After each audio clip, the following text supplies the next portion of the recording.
You're now listening to the Something Good Podcast Network. Please press any key to continue. You don't know about the other side of the pyramid? The fifth side? It's called the floor, you dumbass. I just want to make sure he realizes there is a fifth side to the pyramid.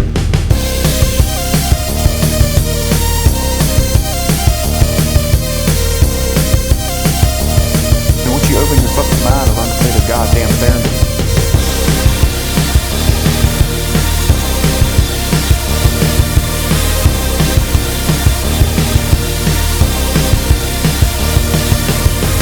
I know all of them, and I believe none of them, which makes me an expert.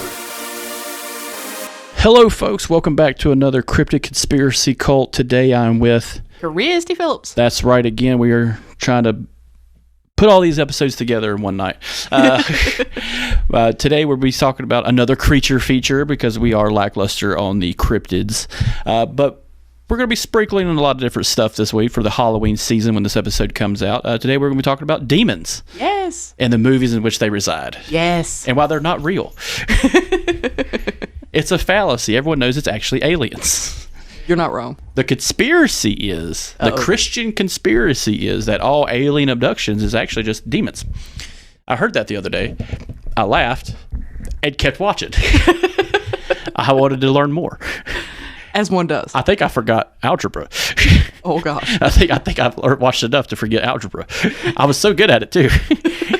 I'm glad somebody is. But now we're in the spooky season. Me and Chrissy are planning to head to the Halloween store later today after this anyway, and meet up with everybody else from the Something Good Network for a bigger show that may come out either before or after this episode. Who knows? Yay! But yeah, it's the spooky season. We talked about witches and whatnot on our last one, and ghouls and mummies, and we had Mr. Captain Nunn with us and to speak about vampires and werewolves and whatnots, or exactly how he said whatnots. But no, let's go to demons real quick and how much fun they are to watch in movies. Yes. But let's talk about the one movie that's the best demon movie by everyone's standards. Uh-oh. The Exorcist. My dad finally watched it. Yay! The first one? The original? Whole fucking thing. Yeah. Oh my gosh. He had never seen it front to back. What? And I'm just like, okay, yeah, that's weird. It's on HBO. Like, check it out. But they also recently saw the newest one. Okay. And the mom from the original movie showed up in this sequel. But now the original one's so fantastic. Max von Sydow, perpetually old. Yes. Perpetually old. Always looks like he's around 93. At least. In every movie he's in. Especially like Needful Things, which is a personal favorite. Which is a movie you turned me on to. You're welcome. The book's even better. Yeah, the book I had read. I didn't picture Bonnie Bedelia being the lady or Ed Harris being the cop. Yeah. But everyone else fit perfectly. Yeah, I agree with that. But no, with demons, the whole spectral thing is they're either in Judeo-Christian lore, they're fallen angels. Yes. In hell. They're portrayed as such in like every fucking supernatural type show, from Charmed to Supernatural, in movies such as Demon Knight, Evil Dead. They're always Constantine. They're fantastic in Constantine. Yes. There's not a lot. There's just one main one, and the rest are just offshoots. Yes. But like, even in the show Constantine, there's so much demons going on. Supernatural, I think, does it best because they can create a roster, and because the people that get to play those characters are just typecasted people for villainy.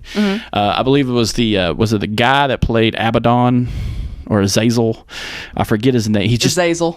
Just a creepy motherfucker. Yes. Because he plays the Swede in Hell on Wheels. Yeah. And he's just like, you need to drown this motherfucker. Like, of all the ways to kill a man, drowning is like merciful. Like, because I watched him on Hell on Wheels, and when you watch a show, you're always going to, and you get attached to a show, you're always going to think of them, if they've done a good job, that's what they are in the other show, even though they could be a fucking saint. Like, Lena Headey is a monster from Game of Thrones. Yes. She is the Adolf Hitler of the Game of Thrones series. She really is. But to me, she's that hot bitch from 300. So I didn't feel anger toward her. Like, I was like, she's trying to make Westeros great again. I'm giving her the benefit of the doubt. Oh, that one. But no, but carry on to like someone like the guy who played Azazel. He's just a fucking typecasted asshole. He does fantastic work. Yes. But you have all, like, Supernatural especially, I think, when it comes to the gambit of lure, does a fantastic job of putting in real Judeo-Christian lure into the show, twisted it around a little bit just to make it work. One of the things that I liked about it is from the very beginning, they're after one particular demon from the very beginning of the show. Yeah, the yellow guy. Yeah, the yellow-eyed demon. The Sith Lord. Yeah, the main baddie from the very beginning of the show. And then I will admit, I loved Supernatural. Supernatural was my go-to show. And I carried my love of Supernatural until about season 13, where they lost me. And even up to that point, it was still demons. Yeah. But well, they had a few, like one or two runoff seasons of like creature feature. You know what I'm saying? Yeah, like, they had the vampires at one point, and then they the had Leviathans, which was a heavy arc, which they really tried something with that, and it was fun, and it was dark, and then it take a turn, but like it was mainly just heaven and hell demons. They did the anime trick, which if anybody knows, if you're boy or girl, whatever you watch anime, you fucking knew that in anime it's either color coded or it's I fight the demon, beat the demon, upgrade, fight the demon, beat the demon, upgrade, fight the, you know, it's just like it's a boss fight like a video game. The bosses get progressively harder, and by the end of the show, that first boss gets fucking like beat to death with your fist. It's like it's easy to, like if you watch Supernatural, by the time season 10 comes around, that yellow-eyed fuck would have died like immediately as soon as they saw him. Yeah, and it throws off the balance a little bit, but it's still compelling. Yeah, which I kind of liked because the demons were my favorite part of that whole fucking show, especially that red-eyed bitch with the cut-off head. Yeah, that was my jam. Yeah, I know. Yeah, she was so tall. I remember there was one episode, I can't remember where, I know it was in the later seasons, where like Sam and Dean are looking at each other and they're like, remember when we used to get in the car and just go to different towns and fight whatever was there and then just go on somewhere else? No, I forgot all about that. And they're like, yeah, those were the good old days. That's when they started doing the whole Brotherhood of Numbers or whatever the fuck it was. Men of Letters. That whole arc. And then they started bringing back characters that they had met in passing that fans really loved. But going off Supernatural, but with that, you have shows like Constantine and the movie Constantine, which were so well done, but still got canceled. Not because they weren't good, but because WB is in a trash heap. The guy that got to play Constantine in the show did a fantastic job because he looked more comic book accurate. Yeah. But it also created a heavy arc with shows like Lucifer, which was a runoff show from DC that became a cop drama. Which also has demons. Yeah, a lot of them. But my favorite is actually Sandman. Sandman has hell itself. And one demon that he creates, he's not really like, he's a nightmare.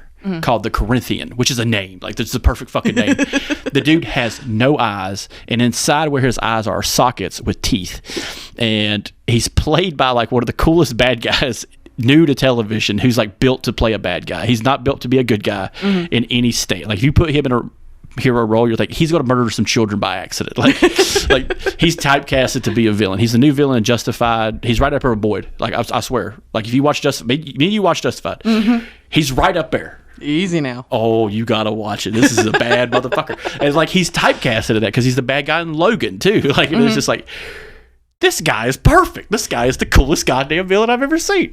He's fun. He's like if James Bond was in the South, and getting his shit kicked in by some guy from Kentucky. It's him. But like when you're doing a demon, they can never be good. They can never be happy. Because if they're happy, they're doing something bad. Yeah, that's the whole point of writing a demon character. Supernatural kind of takes us on its head because they did the same path as Charmed. Because in Charmed, they had to make him likable enough for one of those girls to fuck him. Because that's what happens. Yeah. But yeah, some of our favorite demon movies. Let's just talk about one that's a little close to the chest for both of us, and a fun soundtrack. On top of it, Demon Knight, brought to you by Tales of the Crypt. I love that movie so much. Good. It's so good. It is amazing. Was it Billy Zane? Billy Zane. Billy. Will Sadler, who's actually, for people who don't know, Will Sadler is the main star of the first ever episode of Tales from the Crypt. He's the executioner, and he dies. And he's in Roseanne. Yeah, he showed up in Roseanne for a while. He is in so many good movies. He's in a lot of Frank Darabont movies, so he's like Shawshank Redemption, Green Mile, Stephen King books. He's in a lot of those. Fantastic actor. But in this, he plays the bearer of Christ, basically. Yeah, he's the I forget what they call him. His name's Breaker in the movie. Yeah. But he's basically the guy who's on the run in the movie. Yeah, so for those who don't know, a quick summary. Breaker's character was a World War I vet who saw demons On the battlefield. on the battlefield, no man's land. And the last guy who was in charge of carrying the vessel for the blood of Christ cursed him to carry the remaining blood in a vessel, which in turn makes your blood the blood of Christ. Yeah. Which is needed for the demons to enter our world permanently if they get rid of it. It's in the shape of a key. Yeah, it's in the shape of a key. It's very elaborate looking. It's very cool. Like, those are one of those things, like if I had a curio cabinet of Halloween shit, that'd be in there. Yes. Along with like the Hellraiser merchant's box. Yes. And like the head of a woman from Evil Dead. Mainly the 2013 one. Or like a hand. And like the little statue thing from The Exorcist. Oh yeah, little statue they thing, dig or up. the little voodoo doll from the Karen Black movies. Yeah, Trilogy of Terror. Trilogy of Terror, fucking classic. Yes. All that shit. But I really hope they have that at the Halloween store. I did not see it when I went the other. Boo, boo. I agree. Don't worry, they'll turn some new building. I hope they turn JRs into the Halloween store. They should. But no, so he has to be on the run from demons the whole time. And this demon is probably the funnest demon you've ever seen in a movie. Yes. He is super quick on the trigger. He's like the Deadpool of fucking demons. Yes. He is the most sarcastic thing that has ever existed. Yeah, I could see them remaking this and Ryan Reynolds being that guy. No, it still has to be Billy Zane. Yeah, because he still got it. Like, Yes. He could still pull it off. he can still pull it off. I want to see him in a Western other than Tombstone, where he doesn't die. But no, he's just, this guy's on the run, and the cast of characters, what a cast. Yes. Of Demon Knight. So HBO, when they came out, they pulled every piece of talent they could for Tales from the Crypt. Arnold Schwarzenegger plays in some of them. Billy Zane is in a few of them. I'm trying to think of the guy from Night Court, the tall guy. Oh, the one that plays Dan. Yeah. Oh. You know what I'm talking about. He's in Stripes. But My mind says John something or John other. Larroquette. Yeah, that's it. Yeah, fantastic actor. But they're all just like these guest stars. He's at the beginning of Tales from the Crypt. Yeah. In the little like intro thing. Yeah, because he's filming a movie. Yeah. First of all, for kids, back in our day, horror was a lot more fucked up for children. Yeah. And it was marketed for children. I don't give a fuck what my parents said. It was marketed for children. It was. So, it really was. So go down the gambit real quick. You had Goosebumps. Yes. Kind of mild, except for like the mask and the one where the people were crickets. You had that one. R.L. Stein. R.L. Stein's Fear Goosebumps, Street. Fear Street. But you had Goosebumps first, R.L. Stein. You had Fear Street. Then you had Are You Afraid of the Dark? That's my jam. That is, if you watch it, it hasn't aged well, but the effects did. Yes. That thing coming out of the fucking swimming pool, that fucking red skeleton. Kids, you're missing out. If you're listening to this, go check these out. Yes. This is why we are how we are. Yes. Pause this, go watch it, and come back. Yeah, and rate us 5 stars. Please. Tell your friends. But then there was Tales from the Crypt. And if you had anyone who had HBO, anybody had HBO, late night Tales from the Crypt was the scariest goddamn thing on television. Or you did what I did. Your parents left the TV running, and you'd get up in the middle of the night and go in there and watch it because the TV's already on. Yeah. Yeah, why not? Fuck it. But with that being said, like, this was their movie. They had 3 movies in total. They had Demon Knight, Yep. Bordello of Blood, and they had another one with Tim Curry that's not as good. Gypsy something. No, it was the one about the. What was it? It was a voodoo something or other. Yeah, but it had Tim Curry. And the woman from Jennifer Grey Yeah. from Dirty Dancing. Yeah, so it wasn't as popular. Nah. They were really trying to push the movie part of it. But the first 2, those were fucking fantastic. Oh, yeah. 10 Bordello stars. of Blood is fucking hilarious. It is. It's got Corey Feldman, Dennis Miller, Elena Laniak, and Redhead. the hottest woman. Angie Everhart. Angie Everhart, the hottest woman in fucking time. Like, it was her time to shine in this it was movie. the red hair. But no, it's Demon Knight, man. He blows into this town. It's a gaggle of fucking characters. Yes. Something you would actually read in a Stephen King book, like an off-the-road motel for travelers. And Jada Pinkett. Yep. Before she was Jada Pinkett Smith. Yeah, she was Jada Pinkett, and she was tough. Yeah, this is right after Menace to Society. Yeah. And all that stuff. Yeah, and Bullworth and shit like that. Yeah. So, yeah, she was fucking tough in this movie. Batshit insane, too. But with all these characters coming in, and it's the guy from Wings. I can never remember his fucking name. He's the asshole human guy who tries to make a bargain. But you know what I'm talking about? Yeah. He's a great actor. He played Sandman and Spider-Man. He was in Tombstone also. Yeah, he played Billy. Before his head got turned into a canoe. Billy dies in this too. And he deserves it. Yeah, but like in this one, the demon's goal is to kill Breaker, take the vessel of blood, and take over the Earth. Take over the Earth. Simple horror movie demon plot. Because they're after the last key, and Breaker's got it. Yeah, and he's the last one. And also, he has like 7 lives that are part of the key, and like. When the key gets brought onto you, you get burned in the hand, and it shows like 7 stars, and he's on his last star, basically. It's a good little, if it was an anime, it would be the fucking shit. It should have been, what it should have been a miniseries. Yes, I would love to see somebody take it now and make it a miniseries. They should pick it up, like, in my opinion, they should pick it up where Jada Pinkett left off, for as old as she is now, have her play her character who dies, and gives it to someone else. Like Hugh Jackman. Or like...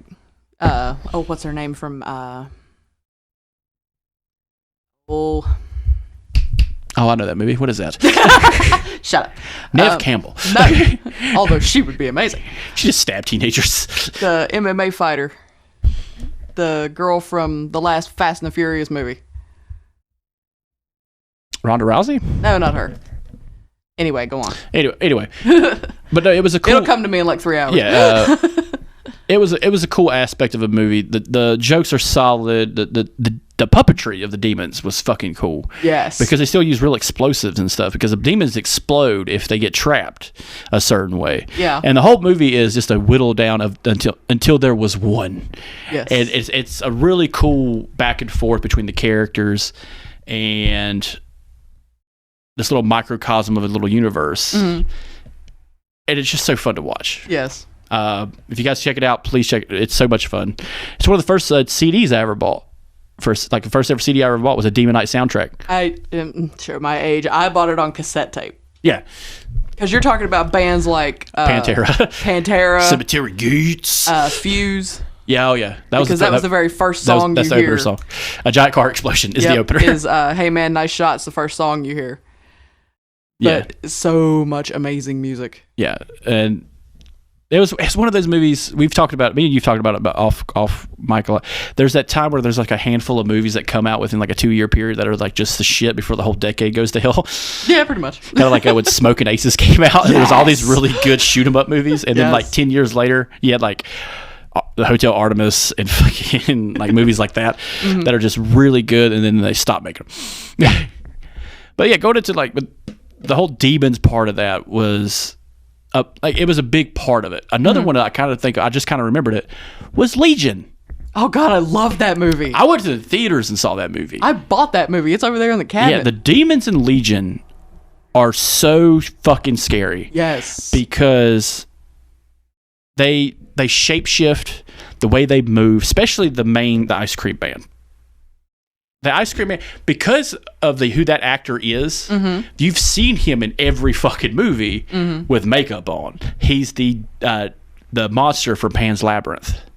What? The ice cream man? That's what he literally looks like. He's actually that tall. Oh my God. But they gave him stilted arms, and that's his actual legs. Like, but like that guy is like an Andy Serkis type character. He's the guy that does CGI background or puppetry and stuff like that. Fantastic. I can't remember his name, but fantastic fucking actor. The one that always scared me was the little old lady at the beginning. Oh yeah, your baby's gonna burn, and it's just like, what the fuck? And I love the rich guy. He's like, what the fuck did you say? And she just slits his goddamn neck right open. Yep. And the first thing you think of is you're like, oh, she's just, being a bitch. yeah. And the waitress just walks away because, she can't go off on her like she'd like to. She's like 9 months pregnant. Yeah, she's getting ready to have the baby at any minute. Another great actress, the waitress. Yes. And they got Dennis Quaid. Yep. Bull Dennis Quaid. The cook, who's a character actor, fantastic actor. He was in The Wire. He was in Oz. Another HBO original guy. But no, the cast was really fun. The little boy from Sling Blade's in it. Oh, Lucas Black. Lucas Black, fantastic actor. Yeah, he does an amazing job. And we get Paul Bettany. Yes.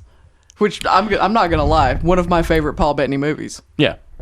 Because he's just, you don't get more. Well, he plays Michael. Yes. He plays the Archangel Michael, who comes down from heaven to protect this woman who's going to give birth to the next Jesus Christ before these demons come and rip their fucking skin off. But no, that movie is a good last stand movie. Mm-hmm. It's type filmed into a diner. They don't go outside of the diner, except for the very beginning of the movie where Paul Bettany kills 2 cops. Yeah. And we who are also demons. Yeah. So but they get possessed after they see them. Yeah. But there's a lot of biblical lore Yeah. into it, especially when you find out that Gabriel's brother descends from heaven to kill this woman as part of a deal.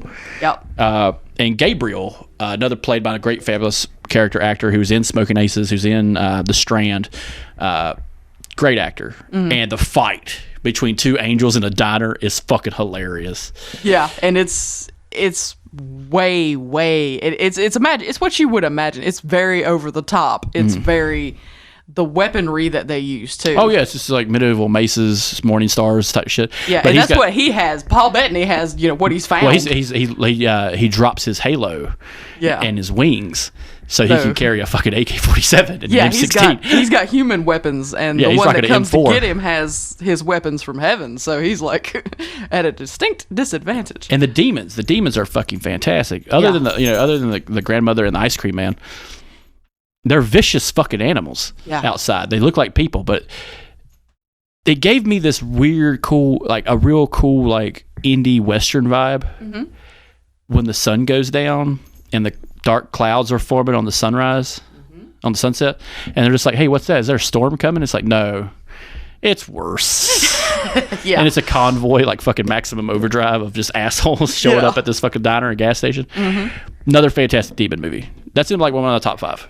I agree. I went to the theater and saw that. I'm just like, man, that's fucking awesome. Because I saw that around the same time I saw Terminator Salvation, which is actually people are gonna hate this, a superior Terminator movie. It's almost as good as T2. I liked it. I loved it. The only thing that bothered me was people in the post-apocalypse with clean teeth. That bothered me. This motherfucker does not have shiny veneers when he's eating dust. Okay, so yeah, I can see that. By the way, I just looked. Gina Carano is who I was talking Gina about. Carano Should cover for Jada Pinkett Smith after. I saw her dressed up as Snow White once. I was like, that'd be a badass Snow White. It'd be instead of 3 dwarfs, just 3. Instead of 7 dwarfs, it'd be 7 men. And then she's just like, you get back to fucking work. Yeah, that would be her. She just beat the witch to death. She would. The apples, motherfucker. I drink coffee and piss excellence and just starts beating the shit out of her. She would. What's another great demon one? What's a go-to? You know what I'm going to say. I don't know why you asked. Say it. Night of the Demons. Night of the Demons. The remake is shit. It is. It is shit. That's going to be on a list that me and Cristy do down the line of remakes that are shit. Wastes of time. Demon Night, or Night of the Demons, is probably the campiest horror movie it is. Of all time. It is. But yet, it's a go-to for Halloween. Mm-hmm.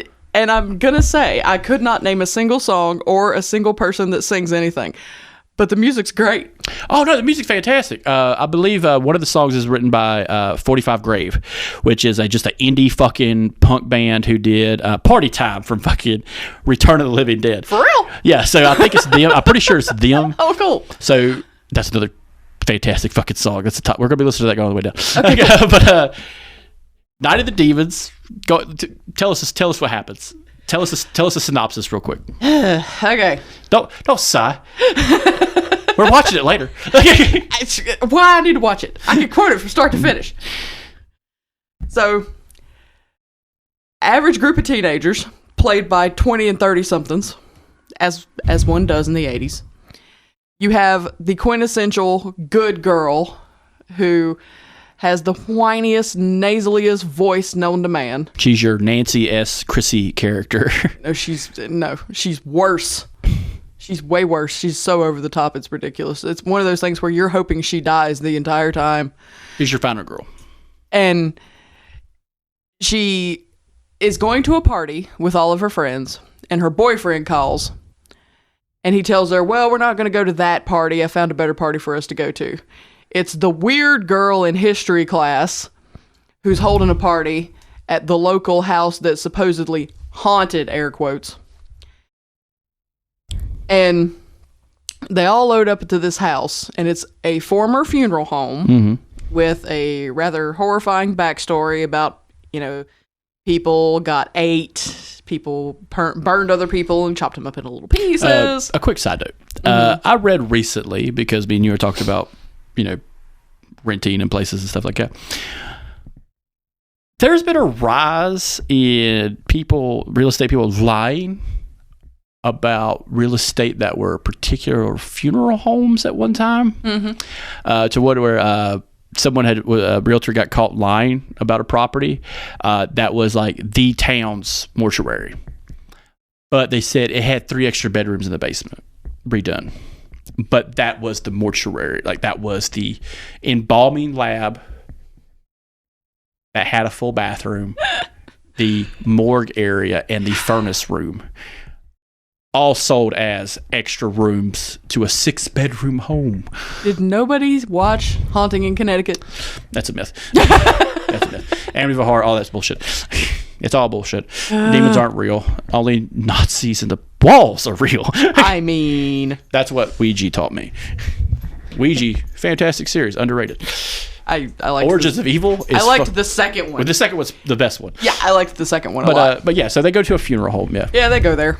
They all load up. Probably for rent. It probably was. And they're all gothic punk rock alternative. They're what Hollywood thought those kids looked like. Yeah. And they were fucking wrong. Yeah, they were. They were super. For anyone born after the year 2000, if you watch any 80s or 70s movie, all the gangs are multicultural, which is bullshit. They are race-based. They're all dressed in neon colors. Yes. The most classic cast is Return of the Living Dead, where it's just they look like punk rockers, but they're all scene kids. That's all they are. Yeah. But they don't look like they fit. This is that group. Yeah, pretty much. You have your preppy girl, your fat asshole, the boyfriend, the pragmatic girl who's very like, let's do this, let's do that, and the whore. Yeah. That's your breakdown of the cast for this movie, and it's fun. Oh yeah. Oh, it's so much fun. They get there, they're playing their music, and then they're jamming. They're jamming. Yeah, and it's good music. And then the music stops working, and they can't figure that out because it's a porthole to hell. Yeah. They try party games. They take a mirror, and they're trying to call a spirit, and it actually shows a demon, and they freak out. They do what anybody does in a horror movie. They go to investigate a strange noise. Like Scoob and the Gang. Yeah. Except if Scoob and the Gang were here, they would have 86 that fucking demon. Yeah. They go to investigate a strange noise, which doesn't go well. Well, they separate.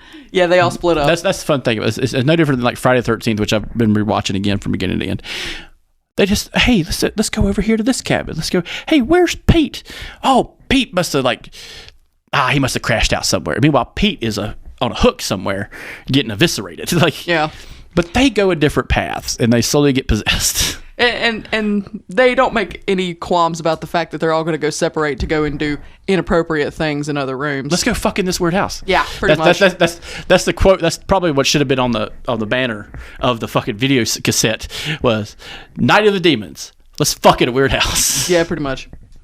So they do. And the annoying girl's like, I don't want to. Smart. Yeah. And her boyfriend decides to do what any asshole boyfriend does in a movie. He goes, well, fine. I'm just going to leave you here and shut this door really tight where you can't get out. You're fine here. You're fine here. I mean, here, I'm going to go hang out with this whore real quick. Yeah, pretty much. And Linnea Quigley. Go ahead and talk about your favorite. This was the horror of fucking horror movies of the 80s. She's seen more with clothes off than clothes on. Exactly. Like, she goes full fucking frontal in Prom Night 2, Mary Lou, or was it? Hello, Mary Lou, Prom Night 2. Yeah, Hello, Mary Lou. And this movie. In this movie, where she, I will say, puppetry effects, she sticks a lipstick in her breast, like through the nipple. Yeah. It is fascinating. Unless you're a girl. Yeah. And she also pulls a full frontal in Return of the Living Dead. Yeah. Because she plays Spike, I think is her name. Something like that. Some stupid fucking name. But anyway, she goes full zombie, and they do a puppetry for her face where they open her whole face up, and she just chomps down on dude. Mm-hmm. But that's the kind of stuff that was happening back in the day. Yeah. But this is like the 80s demon movie horror. Like, if you're going to watch Trick or Treat, which is probably their best Halloween movie, or Halloween, this would be a strong third or second movie to watch. Yeah. For the horror season. So much fun. 10 out of 10. And then all of a sudden, demons, smoke starts coming in from places. People start eating other people. And everything pretty much starts going to hell. People start dying. People start turning into into demons. Full thriller. Like, just My favorite part is the guy who's with the heavy Italian accent. Oh yeah. He goes in there Hey and Nancy, what's the fucking problem? yeah, he's like, I'm getting ready to split. And she turns around, she goes, oh, there you are. I was just warming my hands in the fire. And her hands are literally on fire. Oh yeah, it's the Bedelia Deeds from fucking Beetlejuice where the tips of her fingers are on fire. Cool effect. Cool puppet effect. And he takes off and starts to run away. That's my favorite part of the movie. And like overall, like they made a sequel, Night of the Demons 2, which isn't great. It's just a movie. It's an excuse for them to have it at a Catholic girls or at a Catholic school, and for them to have girls make out. Yeah, it's the Porkies of the horror genre. It really is. Oh my god, I never thought of that. It really is. Another one, I kind of want to bring this one up just because it's kind of based a little bit in a true story. It could be misconstrued as a demon. Sleepy Hollow. Hey, The story of Johnny Depp and his weird fantasy with Christina Ricci. I love that movie so much. I don't care if they remake Sleepy Hollow. It's not going to beat that one. No, never. Tim Burton really went all out when he did that one. And he went outside his element a little bit because he didn't have Helen Bonham Carter in it. He didn't put his wife in it. But no, this one is a demon who was a man who's drawn in by a witch to kill people in a neighborhood. Fantastic. That was the first one I watched for October. That was my start off one. I forgot how fucking fun it was. Some of the graphic shit that was in it, especially the flashbacks with Johnny Depp and his mom, and she's in the Iron Maiden and shit, and it's just like, oh, this is just religious bullshit. It's so much fun. But no, Christopher Walken, fantastic demon headless horseman motherfucker, and he's barely in it, and he makes it. Like it's so much fun watching that movie. And the lore behind Sleepy Hollow is, we watched the Disney movie growing up. Yeah. Everybody watched the Disney movie in school. I remember watching it in third grade. I remember exactly when I first saw it. And it was Ichabod Crane going to the little Sleepy Hollow town. And there's a headless horseman killing people. Yeah. And all intents and purposes, they leave it open that he may have died. That he gets killed by the headless horseman. Yeah. This one has a more positive spin to it. That they're able to defeat a witch, which I love the witch. Yeah. The witch. I mean, she's got a point. Yeah. I don't like the way she goes about it. She's the Cersei Lannister of the group. She's justified, but in a really bad way. It's that theory of you swat a fly with a 90-pound sledgehammer. Yeah, it's the pendulum effect. Yeah. But we see her as a child, and she's a cunt. People, I will say this. I've talked to people about this movie, and they're just like, well, she, married into the family that, tore her out of her home. I'm like, yeah, no, I understand that part. I could get behind that part. But when Christopher Walken is in the woods, hacking and slashing redcoats to death and sending them straight to hell, he sees two little girls. He's like, hey, shut the fuck up. I'm tired. I'm wounded a little bit. These guys might fucking kill me. And the child is like, snap. And you just let all Charlie know you're in the forest. You're in the jungle now, motherfucker. And all intents and purposes, he could have took him. Like, remember, I'm going to say this. Do you remember how fucking hack and slash that motherfucker was when see him? I do. Like, he is going full Mel Gibson Patriot on these motherfuckers. Yeah, he really is. Like, that would have been a cool, like, transition. Like, just like Christopher Walken in The Patriot, just hacking and slashing British people to death. Which it would have fit. Yeah, it's like, hey, what's that? It's a fucking Cherokee tomahawk you just pour out of Benjamin's fucking head. I mean, he is a Hessian. Yeah. And holy shit. The kills aren't perfect. I forgot some of the cast that were in it. The guy that played Alfred in all the original Batman movies is one of the guys. Yep. The guy, the dad from Beetlejuice is one of the guys. The guy that recently passed away from the Harry Potter series, the guy that played Dumbledore. Yep. He's the main guy. Rest in peace. Fantastic fucking actor. Yes, absolutely. Christina Ricci is in it. A lot of solid character actors. I think his name Jack Van Dyne is in it. I think that's his name. Yeah. Yeah, from fucking what is it? Troopers. Starship Troopers. He's the coolest movie ever that people do not like. Starship Troopers, and his daughter is the blonde chick who's the asshole chick from American Horror Story. His daughter is the little the witch that can move shit with her mind. That's his daughter, Casper Van Dien. He gets his shit rocked. I forgot about him in there. Yeah, Casper Van Dien dies horribly. He does. He really does. Johnny Depp's like, no, bro. Fucking stop, man. Like, he's not after you. He 86 that family. For a second, I thought that guy Tormund from fucking Game of Thrones is in it because there's a redheaded guy who gets killed. Yeah. I'm just like, no, not Tormund. But no, a fantastic story of it. Just a personified demon through the dead body of a headless man who just rides at night and terrorizes the town. That is quintessential American fairy tale. Period. They made a stupid fucking show about it, which didn't make a lot of sense. It was fun, but it was, some Rip Van Winkle caper bullshit. I tried it. Yeah. I went for a while, and then I'm like, this isn't really what I thought it was going to be. But because I love this so much. I love this movie so much because I'm a sucker for any time you try to give me a storyline behind a monster or a villain. Oh, yeah. I make him sympathetic to a point.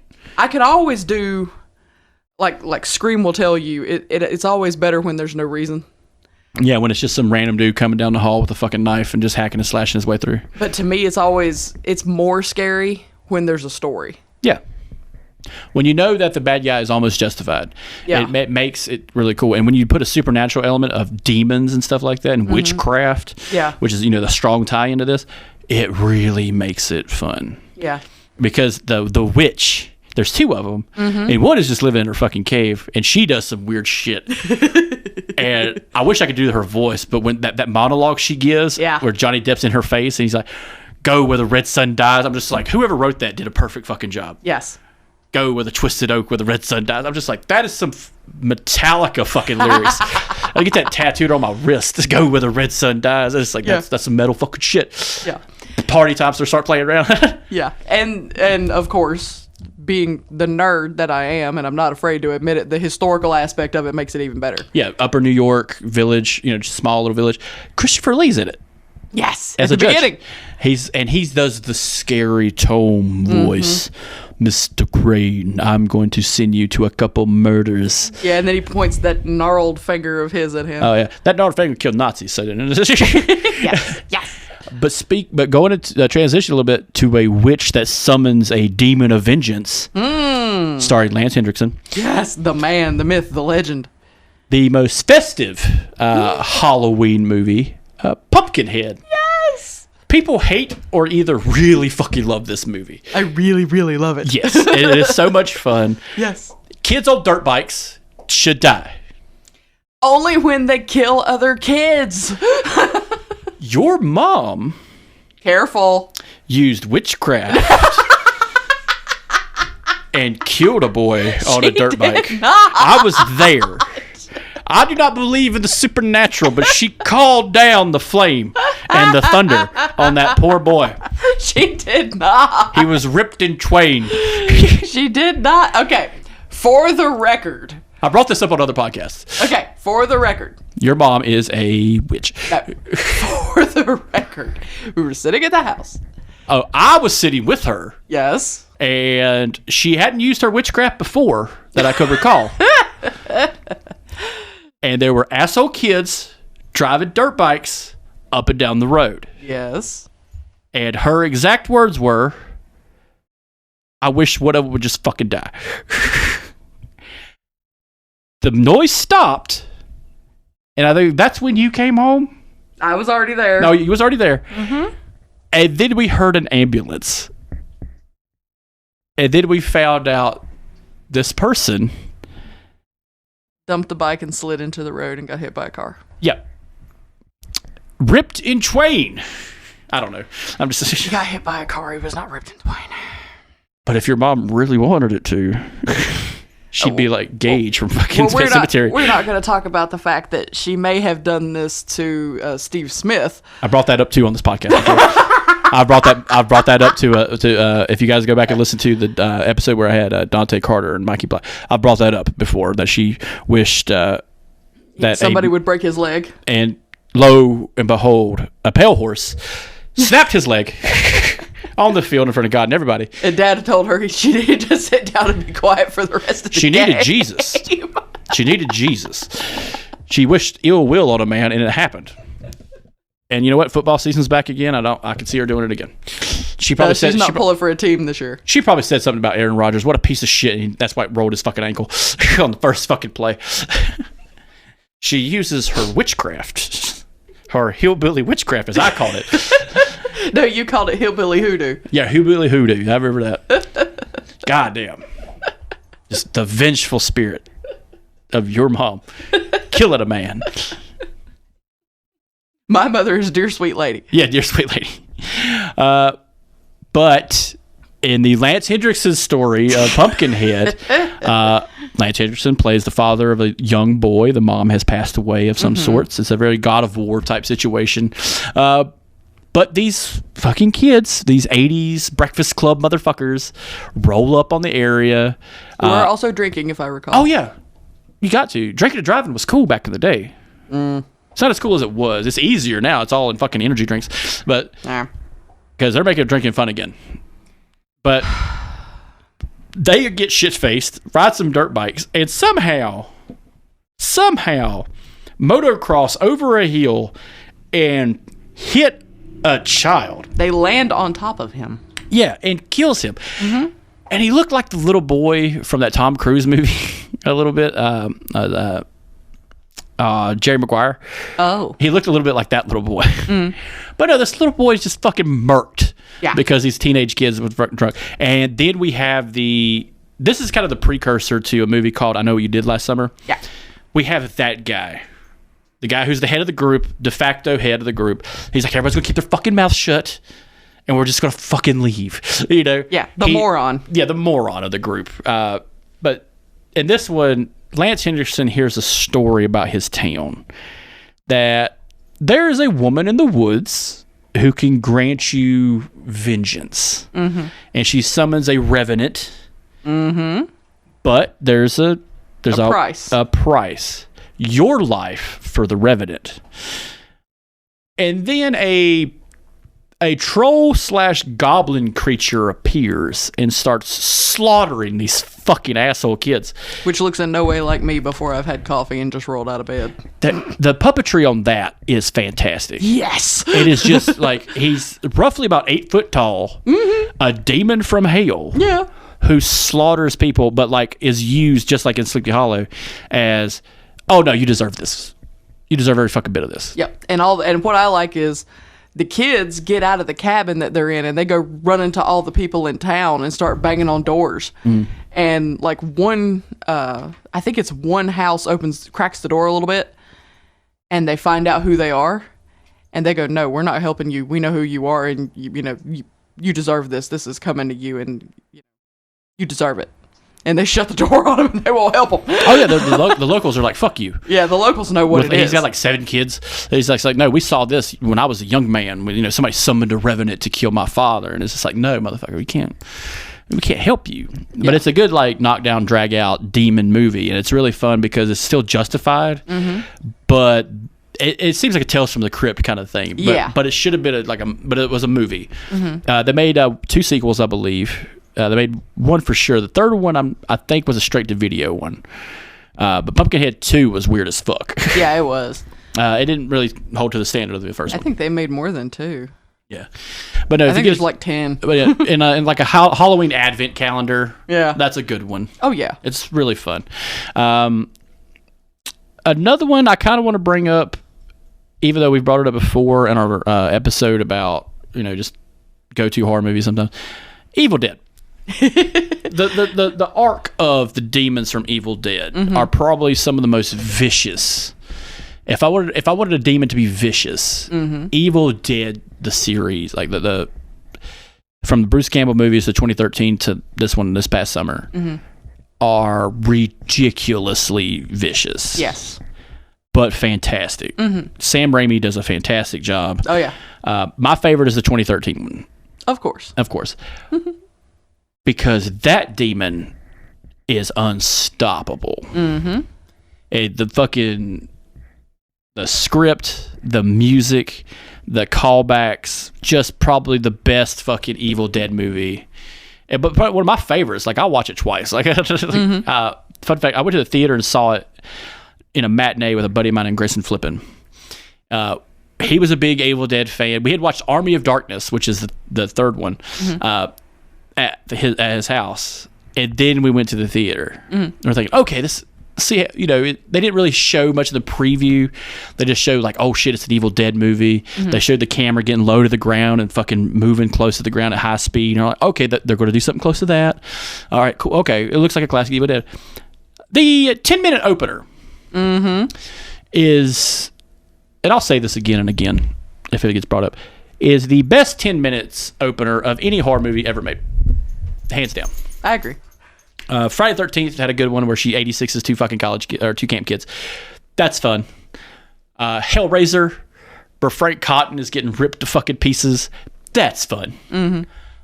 But this one is a trick. Where the poor girl is being chased by a cult. Yeah. Gets, I believe the exact words were, cock the bitch. And they put a bag over here. Bop her. She wakes up tied to a pole in a basement of a cabin, surrounded by disfigured fucking cultists. A woman speaking a language I have no idea. I'm assuming it's Polish. But her father lights her on fire. She turns into a demon and talks basically like, I'm raping your wife's soul in hell. And they blow her fucking head off with a shotgun at point blank range. And then, title, Evil Dead. And like the music highs. And me and Grayson fucking lost it. That first time seeing that on like a Tuesday afternoon, we're just like, holy shit. We went the next day and watched it again for the same goddamn price. It's one of those few movies I've ever seen twice in the theater, and it was worth every fucking penny. But the demon, the changeover, the possession, just fucking brutal. Yeah. But yeah, that's all I'm going to say about that one, because I'm just like, I kind of want to cancel my plans and watch that movie. But no, the remake, the sequel, the impromptu sequel, Evil Dead Rise. You had recently saw it not long ago. I have not seen it yet. You have not seen it. Oh my goodness. I know you have told me quite a bit. What the woman they got to play the matriarch is built like Sandra Locke. That classic 70s look kind of woman that is we're going to beat the shit out of this fucking woman. And we're going to make her come back and bring it all back. And like, there's a lot of tense moments where it's like, holy shit. I'm not going to spoil it. Go watch it. It's worth it. Get HBO Max. But with that one was another solid intro. It wasn't as good as 2013, but you would love the beginner on that one. The opening on that one is like, if you like English, if you're a fan of English teaching, you're just like, this is why I can't show this book in school. Like, it's one of those. But go back to like go back to the Possession movies, the Exorcist movies altogether are some of the best demon movies out there. The one with where it's the story of Max von Sydow's character prequel. Exorcist the beginning. Yes, that's a fun movie. I love that. I wish they had kept that into the story arc of the first one. But I kind of understand why you're not planning for 40 years down the line making more of these. But that one right there is a great one to watch. I love that one. I bought that one. Yeah, that's a fucking fantastic one. The ones that came later, the second one is okay. The third one is batshit. They fucked her. Linda Blair, they beat the shit out of Linda Blair for the first movie, and then they did it again. They just beat the dog shit out of Linda Blair for these movies. But she does a fantastic job. And it's legitimately scary, some of the stuff. Like, there's that one scene. It was one of those scenes where, like, if you're watching it by yourself, you're not sure if it really happened. But the mom is in the kitchen, and there's a fade to black. Like, where she's in the lights are out in the kitchen. I think it's her, but I can't remember.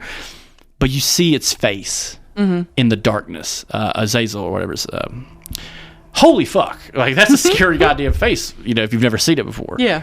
It's kind of like that face in one of the Conjuring. Is it the Conjuring movies or no, not Sinister? Where they have the house is being possessed. And the kid gets Conjuring. Is it Conjuring?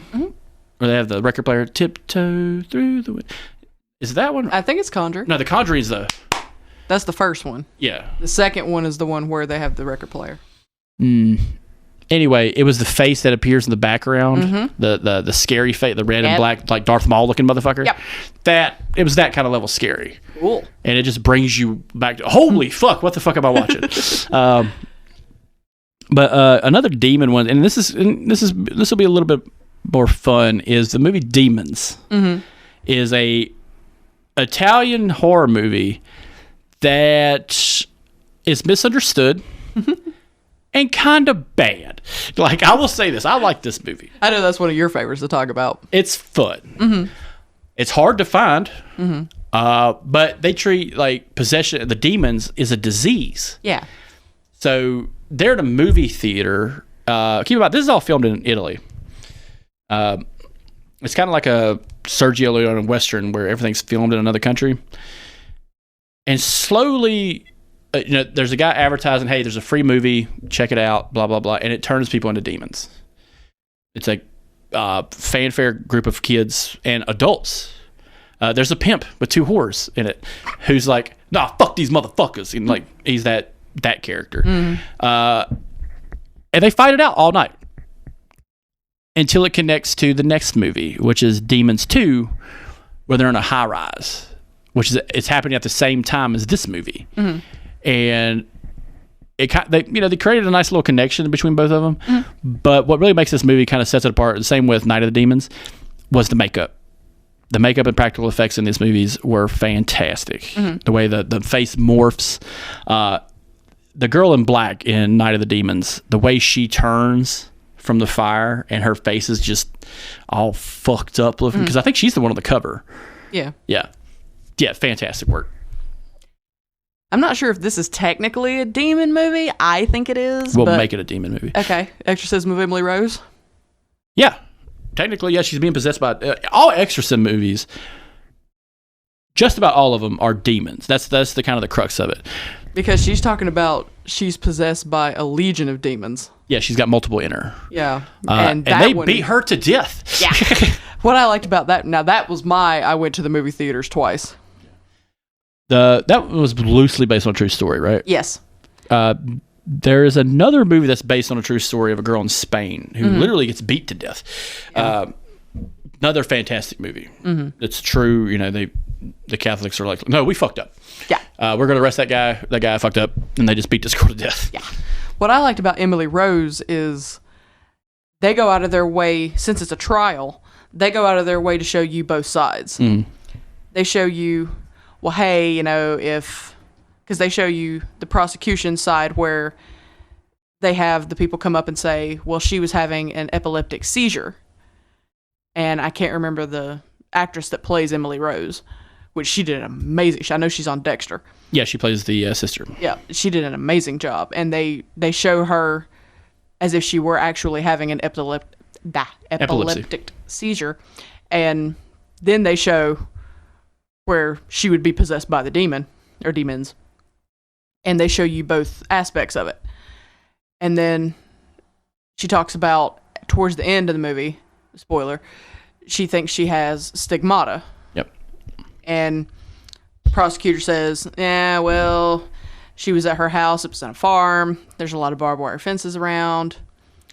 While she was while she was in a state, she was just walking around outside. Nobody was really watching her, and she just damaged her hands by grabbing a hold of a barbed wire fence. And what I like is there's a lot of back and forth of you decide. Mm-hmm. They don't actually tell you what it really is. They tell you, you make the decision. And that was one of the things I really liked about it a lot. And one of the things that I thought was really cool is when we went to go see the movie, we watched it. And the first time we watched it, there were 4 women in the movie theater. And there's a part in it where she's dating a guy while she's in college. And she was having a really hard time at night, and they weren't doing anything, but she just asked him to stay over. And they both fall asleep on top of her bed with all their clothes on. And he wakes up in the middle of the night, and she's not there, and she's laying in the floor. She's all twisted up in a pretzel. And her eyes are open, and her mouth's open, and she's looking at him like, help me. And you don't see her at first. This happened to the sad young man from Nightmare on Elm Street. Well, he just... Before she got turned into a blender. Yeah, you just see him wake up, and he's by himself, and you see him wake up real slow, and then he sees her, and he freaks out, and he tries to climb the corner, and then the camera turns to her, and she's all laying in the middle of the floor, and she's all twisted up like a pretzel, and her eyes are open, and her pupils, mouth's hanging open, and she's just still, and it looks like she's been there for probably an hour. And there were 4 women, older women, probably in their 40s or 50s, and they were down front. And this is the age of flip phones. These women start screaming. They jump up and start yelling, I am leaving. I cannot believe you kids talked me into coming to see this movie. I'm going to the car. And this woman flips open her flip phone so you can see the light in the middle of the movie theater. She goes, you see me? I'm going. I'm leaving right now. You're coming with me, or I'm leaving right now. I'm leaving you here. I'm not kidding. And she leaves. Mom and I were dying. It was the funniest thing. I think that's the best part about seeing horror movies in theaters. Like if you're a veteran of it, seeing it like that is always fun. Mm-hmm. The same thing happened to me when I was I saw a matinee horror movie, Chernobyl Diaries. Mm-hmm. It's a POV horror flick. Oh, I was saying it. I loved it. And these poor women up front, like, oh girl, I heard this was scary. And I leaned forward because I already seen it. I'm like, yeah, this is pretty fucking scary. And she's like, oh girl, you said it's scary. It's just like, yeah. They left.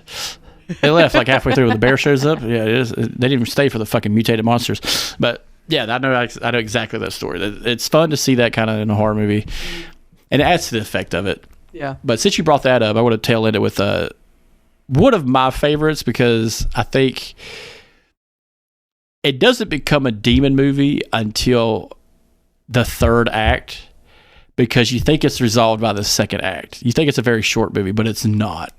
Everything ramps up in the last 10 minutes.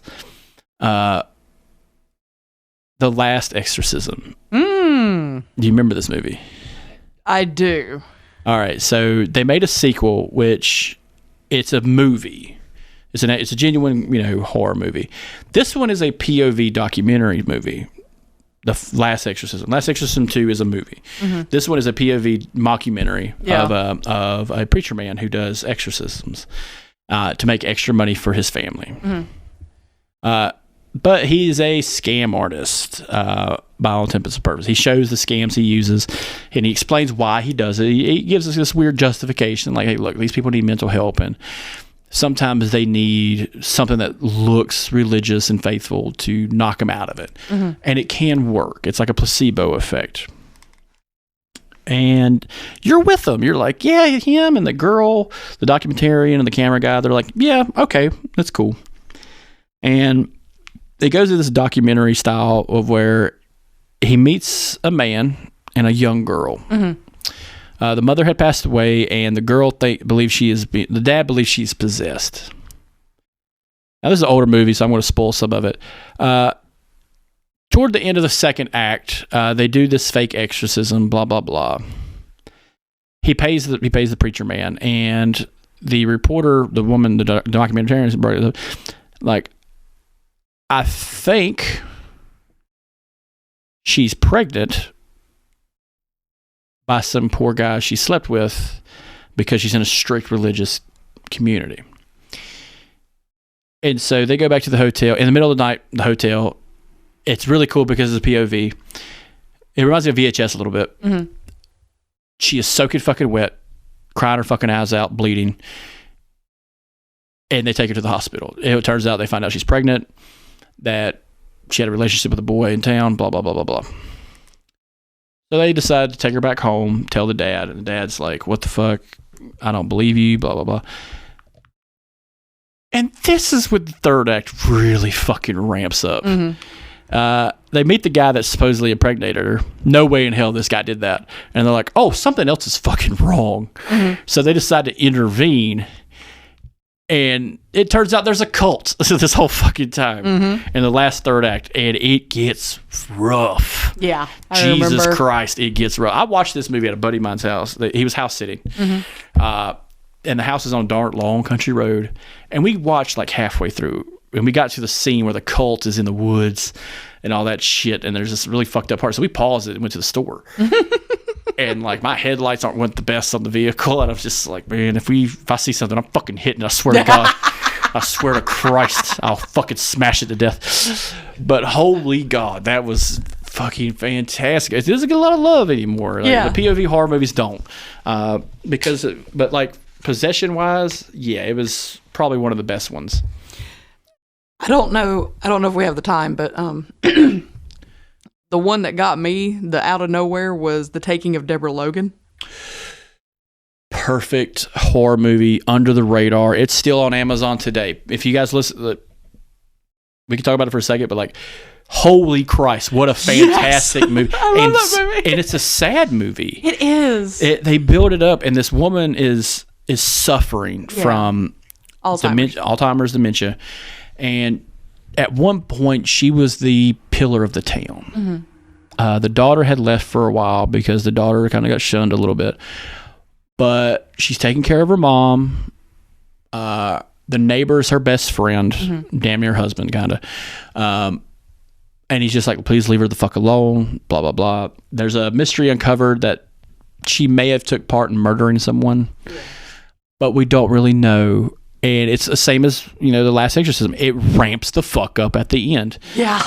And I love that movie for the fact that the two camera guys are real. Yeah.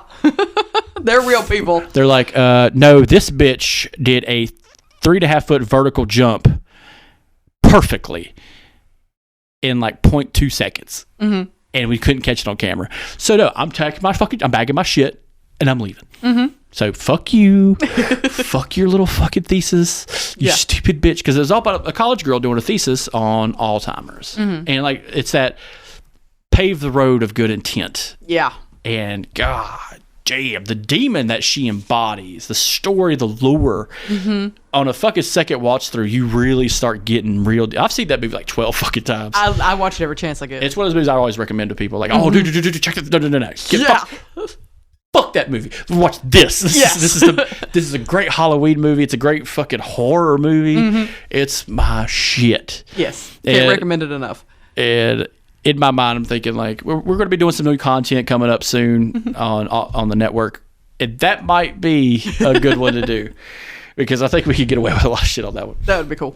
But no, she devolves. Yeah. And you're thinking, oh no, it's the illness. But she's slowly getting ripped apart by this demon inside of her. It's a major mind F throughout the whole thing because you're not sure. Yeah, until like the little bit of CGI effect at the end. It's just like, huh. Yeah, you go, wait a minute. And they did the little girl thing. Yeah, fantastic. But guys, if you like hearing this episode, let us know in the comments on the Discord. Check out the Discord. Mm-hmm. Rate us whatever you can. 5 fucking stars. Check out History We Forgot with Cristy Phillips. check us out on any other shows this Halloween season and throughout the year. We all work really hard to try to get this stuff out to you as fast as we can. We all work, but we really hope you guys enjoy this stuff. Cristy, thanks again for being on the show. Thanks for letting me be here. Again, check us out on all the shows we have. Couch Potatoes, This Fucking Guy, Something Good For You, everything we got. And let us know in the Discord if you have a typical topic you want us to hit up. We'd be happy to do the research on it, especially the history stuff. You know, we're knocking out. We got some special news coming up on that pretty soon. We hope you guys really enjoy. Thanks for listening. Thanks a lot. You've been listening to the Something Good Network.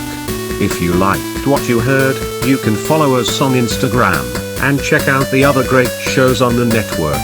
Link is in the episode description.